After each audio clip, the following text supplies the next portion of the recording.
ವಿದ್ಯಾಸಂಸ್ಥೆಗಳ ಚೇರ್ಮನ್ರಾದ ಶ್ರೀ ರಾಮಮೂರ್ತಿಯವರೇ, ಮುಖ್ಯ ಅತಿಥಿಗಳಾಗಿ ಬಂದಿರತಕ್ಕಂಥ ಡಾಕ್ಟರ್ ಗೋಪಾಲಕೃಷ್ಣರವರೇ, ಶ್ರೀ ಹೊನ್ನಪ್ಪಗೌಡ್ರೆ, ಶ್ರೀಮತಿ ಸಬಿತಾ ರಾಮಮೂರ್ತಿಯವರೇ, ಹಾಗೆ ಶ್ರೀ ಜೈದೀಪ್ ರೆಡ್ಡಿಯವರೇ, ಶ್ರೀಮತಿ ತ್ರಿಷಾ ರಾಮಮೂರ್ತಿಯವರೇ, ಕೆ ಸಿ ಜಗನ್ನಾಥ ರೆಡ್ಡಿಯವರೇ ಮತ್ತು ಇನ್ನಿತರ ಎಲ್ಲ ಆಹ್ವಾನಿತರೆ ಮತ್ತು ನಮ್ಮ ಎಲ್ಲ CMR ವಿದ್ಯಾಸಂಸ್ಥೆ ಎಲ್ಲ ವೈಸ್ ಚಾನ್ಸಲರ್ ಹಾಗೆ ಇನ್ನಿತರ ಎಲ್ಲ ಪ್ರಾಧ್ಯಾಪಕ ವರ್ಗ, ಹಾಗೆ ಮುಂದೆ ಆಸೀನರಾಗಿರ್ತಕ್ಕಂಥ ಎಲ್ಲ ಆಹ್ವಾನಿತರು ಮತ್ತು ಎಲ್ಲ ವಿದ್ಯಾರ್ಥಿನಿಯರು, CMR ವಿದ್ಯಾಸಂಸ್ಥೆ ಫೌಂಡರ್ಸ್ ಡೇ.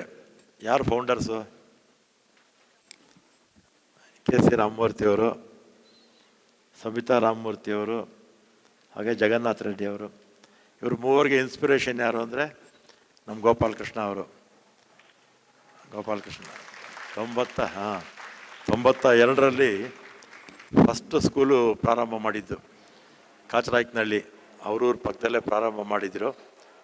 ಆಗ ನಾನು ಬಂದಿದ್ದೆ, ಗೋಪಾಲಕೃಷ್ಣ ಅವರು ಬಂದಿದ್ರು ಇಲ್ವೋ ಜ್ಞಾಪಕ ಇಲ್ಲ ನನಗೆ, ಬಂದಿದ್ದರು ಅನಿಸುತ್ತೆ. ಆವಾಗ ಫಸ್ಟ್ ಸ್ಕೂಲು ಪ್ರಾರಂಭ ಆಗಿದ್ದು. ಆಗ ನಾನು ಫಸ್ಟ್ ಟೈಮ್ MLA ಮತ್ತು ಆಗಲೂ ಮಿನಿಸ್ಟ್ರ್ ಆಗಿದ್ದೆ, ಇಂಡಸ್ಟ್ರೀಸ್ ಮಿನಿಸ್ಟ್ರ್ ಏನೋ ಆಗಿದೆ ಅನಿಸುತ್ತೆ. ಮತ್ತು ಆವತ್ತು ಪ್ರಾರಂಭ ಮಾಡಿದಂಥ ಶಾಲೆ ಇವತ್ತು ದೊಡ್ಡ ವಿಶ್ವವಿದ್ಯಾನಿಲಯ ಆಗಿ ಬೆಳೆದಿದೆ. ಸುಮಾರು ಈ ಕ್ಯಾಂಪಸ್ಸಲ್ಲೇ 4000 ಜನ ಇದ್ದಾರೆ. ಒಟ್ಟು ಎಲ್ಲ ಕ್ಯಾಂಪಸ್ಸು ಸೇರಿ 20,000ಕ್ಕಿಂತಲೂ ಹೆಚ್ಚು ಜನ ವಿದ್ಯಾರ್ಥಿನಿಯರು CMR ಸಂಸ್ಥೆಯಲ್ಲಿ ಓದ್ತಾ ಇದ್ದಾರೆ. ಅನೇಕ ಸಾವಿರಾರು ಜನ ಔಟ್ಗೋಯಿಂಗು ಹೋಗಿದ್ದಾರೆ ಅಲ್ವಾ. ಅಂದರೆ ಪ್ರತಿ ವರ್ಷ ಕೂಡ ಇಷ್ಟು ಮಕ್ಕಳಿಗೆ ವಿದ್ಯಾಭ್ಯಾಸವನ್ನು, ಅದರಲ್ಲೂ ಗುಣಮಟ್ಟದ ವಿದ್ಯಾಭ್ಯಾಸ, ಒಳ್ಳೆಯ ಶಿಕ್ಷಣವನ್ನು ಕೊಡ್ತಾ ಇರ್ತಕ್ಕಂಥ ಸಂಸ್ಥೆಯಾಗಿ ಬೆಳೆಯೋದಕ್ಕೆ ಕಾರಣಕರ್ತರು ರಾಮಮೂರ್ತಿಯವರು ಮತ್ತು ಡಾಕ್ಟರ್ ಸಬಿತಾ ರಾಮಮೂರ್ತಿಯವರು ಅಂತ ನಾನು ಈ ಸಂದರ್ಭದಲ್ಲಿ ಹೇಳಿ, ಇವತ್ತು ಬೆಂಗಳೂರಲ್ಲಿ ಯಾವ ರೀತಿ ನಾವು ಸಿಲಿಕಾನ್ ಸಿಟಿ ಅಂತ ಹೇಳ್ತೀವೋ ಅದೇ ರೀತಿ ಹೆಲ್ತು ಅಷ್ಟೇ. ಬೇರೆ ಬೇರೆ ದೇಶಗಳಿಂದ ಎಲ್ಲ ಬರ್ತಾರೆ. ನಮ್ಮಲ್ಲಿದ್ದಷ್ಟು ಒಳ್ಳೆಯ ಹಾಸ್ಪಿಟಲ್ಸು ಭಾರತ ದೇಶದ ಯಾವುದೇ ರಾಜ್ಯದಲ್ಲಿ ಇಲ್ಲ ಅಂತ ಹೇಳ್ಬೋದು, ಅಥವಾ ನಮ್ಮ ಈಕ್ವಲ್ ಆಗಿದ್ದೀವಿ ಅಂತ ಹೇಳ್ಬೋದು. ಒಳ್ಳೊಳ್ಳೆ ಹಾಸ್ಪಿಟಲ್ಸು ಮತ್ತು ಅದೇ ರೀತಿ ಸ್ಕೂಲು ಕಾಲೇಜಸ್ಸು ಅಷ್ಟೇ ನಮ್ಮ ಬ್ಯಾಂಗ್ಳೂರಲ್ಲಿದ್ದಷ್ಟು ಎಲ್ಲೂ ಇಲ್ಲ. ಉದಾಹರಣೆಗೆ ನಮ್ಮ ಕರ್ನಾಟಕದಲ್ಲಿ ಒಟ್ಟು 3723 ಕಾಲೇಜಿದೆ, 93 ಯೂನಿವರ್ಸಿಟೀಸ್ ಇದೆ, ಆಮೇಲೆ 293 ಪಾಲಿಟೆಕ್ನಿಕ್ಸ್ ಇದೆ, ಇಂಜಿನಿಯರಿಂಗ್ ಕಾಲೇಜು 212 ಇದೆ. ಮೊದಲು ನಮ್ಮ ಫಸ್ಟು ಕರ್ನಾಟಕದಲ್ಲೇ ಪ್ರೈವೇಟ್ ಇಂಜಿನಿಯರಿಂಗ್ ಕಾಲೇಜಸ್ಸು ಪ್ರಾರಂಭ ಆಗಿದ್ದು, ಮೆಡಿಕಲ್ ಕಾಲೇಜಸ್ಸು ಪ್ರಾರಂಭ ಆಗಿದ್ದು ಕರ್ನಾಟಕದಲ್ಲೇ. ಹಾಗೆಲ್ಲ ನಾವು ಕಾಲೇಜು ಓದುವಾಗ ಸಂದರ್ಭದಲ್ಲಿ ತಮಿಳುನಾಡು, ಕೇರಳ, ಆಂಧ್ರ ಎಲ್ಲನೂ ಬಂದು ಕರ್ನಾಟಕದಲ್ಲಿ ಪ್ರೈವೇಟು ಇಂಜಿನಿಯರಿಂಗ್ ಕಾಲೇಜ್ಗೆ ಅಡ್ಮಿಷನ್ ಆಗ್ತಾಯಿದ್ರು. ಆವತ್ತು ಭಾಳ ಲಿಮಿಟ್ ಆಗಿತ್ತು ಯೂನಿವರ್ಸಿಟೀಸು. ಇವನ್ ಕರ್ನಾಟಕ ಅಲ್ಲ, ನಮ್ಮ ದೇಶದಲ್ಲೇ ಅಷ್ಟೇ. 1958ರಲ್ಲಿ ಕಲ್ಕಟ್ಟ ಯೂನಿವರ್ಸಿಟಿ, ಬಾಂಬೆನಲ್ಲಿ ಒಂದು ಯೂನಿವರ್ಸಿಟಿ ಇತ್ತು, ಚೆನ್ನೈ, 3 ಯೂನಿವರ್ಸಿಟೀಸ್ ಇದ್ದಿದ್ದು. ಆಮೇಲೆ ಬನಾರಸ್ಸಲ್ಲಿ ಹಿಂದೂ ಯೂನಿವರ್ಸಿಟಿ ಪ್ರಾರಂಭ ಆಯಿತು, ಅಲಿಗಢಲ್ಲಿ ಮುಸ್ಲಿಂ ಯೂನಿವರ್ಸಿಟಿ ಪ್ರಾರಂಭ ಆಯಿತು. ಆಮೇಲೆ ಹೆಚ್ಚು ನಮ್ಮ ಕರ್ನಾಟಕ ರಾಜ್ಯದಲ್ಲಿ ನಮ್ಮ ಮೈಸೂರು ಚಾಮರಾಜೇಂದ್ರ ಒಡೆಯರವರು ಫಸ್ಟು ಪ್ರಾರಂಭ ಮಾಡಿದ್ರು. ಕೃಷ್ಣರಾಜ ಒಡೆಯರ್ ಇರಬೇಕು ಅನ್ಸುತ್ತೆ ಮೈಸೂರು ಯೂನಿವರ್ಸಿಟಿ ಪ್ರಾರಂಭ ಮಾಡಿದ್ದು.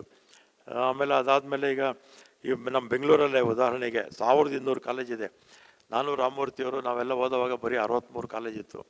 ರಾಮಮೂರ್ತಿಯವರು ನಮ್ಮ ಸೆಂಟ್ರಲ್ ಕಾಲೇಜ್ ಸೆಕ್ರೆಟರಿ ಆಗಿದ್ದರು, ನಾನು ಗೌರ್ಮೆಂಟ್ ಕಾಲೇಜು ಸೆಕ್ರೆಟರಿ ಆಗಿದ್ದೆ. ಬರೀ 63 ಕಾಲೇಜ್ ಇದ್ದೆ ಅವತ್ತು ಬೆಂಗಳೂರಲ್ಲಿ. ಇವತ್ತು ಎಷ್ಟಾಗಿದೆ? 1200 ಕಾಲೇಜ್ ಬೆಂಗಳೂರು ಒಂದರಲ್ಲಿದೆ. ಆಮೇಲೆ 29 ಯೂನಿವರ್ಸಿಟಿ ಇದೆ, ಆಮೇಲೆ 12 ಡೀಮ್ಡ್ ಯೂನಿವರ್ಸಿಟೀಸ್ ಇದೆ, 6 ಪ್ರೈವೇಟ್ ಯೂನಿವರ್ಸಿಟೀಸ್ ಇದೆ, 207 ಇಂಜಿನಿಯರಿಂಗ್ ಕಾಲೇಜಸ್ ಟೋಟಲ್ ಕರ್ನಾಟಕದಲ್ಲಿ, ಆಮೇಲೆ 61 ಮೆಡಿಕಲ್ ಕಾಲೇಜಸ್ಸು ಕರ್ನಾಟಕದಲ್ಲಿ ಇರೋದು, ಆಮೇಲೆ 280 ಮ್ಯಾನೇಜ್ಮೆಂಟು ಕಾಲೇಜಸ್ ಇದೆ, ಆಮೇಲೆ 60 ಇಂಟರ್ನ್ಯಾಷನಲ್ ಸ್ಕೂಲ್ಸು ಇದೆ. ಅಂದರೆ ಎಜುಕೇಷನಲ್ಲಿ ಎಷ್ಟು ನಮ್ಮ ಕರ್ನಾಟಕ ಮುಂದೆ ಇದೆ ಅನ್ನೋದು ಈ ಅಂಕಿ ಸಂಖ್ಯೆ ತೋರಿಸುತ್ತೆ ಅಂಥೇಳಿ.